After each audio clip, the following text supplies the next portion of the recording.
வணக்கம். பலரை நாம் பார்த்திருப்போம். வீட்டில் உறங்கும்போது பலர் உடலில் கால்கள் அப்படியே உதறி கொண்டிருக்கும். சில சமயங்களில் விட்டு உதறும். அது போன்று இருப்பவர்கள் காரமான உணவுகளை எடுத்துக்கொள்வதை தவிர்த்து விடுங்கள். அதாவது இந்த பானிபூரியில் பச்சை மிளகாவை அரைத்து ஊற்றியிருப்பார்கள். அந்த பானிபூரி நீர்களை தவிர்த்து விடலாம். பிறகு காரமான உணவுகள், பச்சை மிளகாய் இது போன்ற காரமான உணவுகளை தவிர்த்து விடுங்கள். அதே போன்று சாலைகளில் விற்கும் வடகரியில் உங்களுக்கு மசாலா ஐட்டம் சேர்த்து இருப்பார்கள். அது சில மசாலா கம்பெனி ஐட்டங்கள் உங்கள் உடலுக்கு ஏற்றுக்கொள்ளாது. அது உங்களுக்கு பலவிதமான நோய்களை உண்டு பண்ணும்.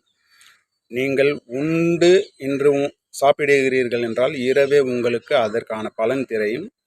ஆனால் அந்த பலன் நீங்கள் என்ன நினைப்பீர்கள் என்றால், குடிகாரர்கள், அதாவது குடிப்பவர்களுக்கு இது போன்ற பிரச்சனைகள் இருந்தால் அவர்கள் நினைத்து கொள்வார்கள், நாம் இன்று சரக்கு அடிக்காது தொட்டு இது போன்று உதறுகிறது அப்படி என்று உடனடியாக போய் சரக்கு அடித்து விட்டு வருவார்கள்.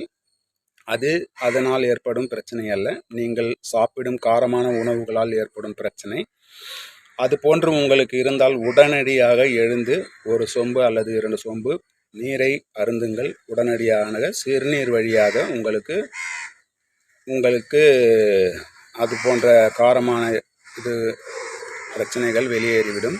அப்பொழுது உங்களின் பிரச்சனைகள் தீரும்.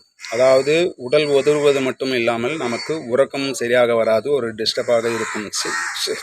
அப்படின்னு உங்களுக்கு சில அறிகுறிகள் தெரியும். ஆகையால் காரமான உணவுகள் அனைத்தையும் தவிர்த்து விடுங்கள். உங்களுக்கு உடலுக்கு ஏற்றார்வார் காரமான பொருட்களை சேர்த்து கொள்ளுங்கள். அதிக காரங்களை எடுக்காதீர்கள். வணக்கம்.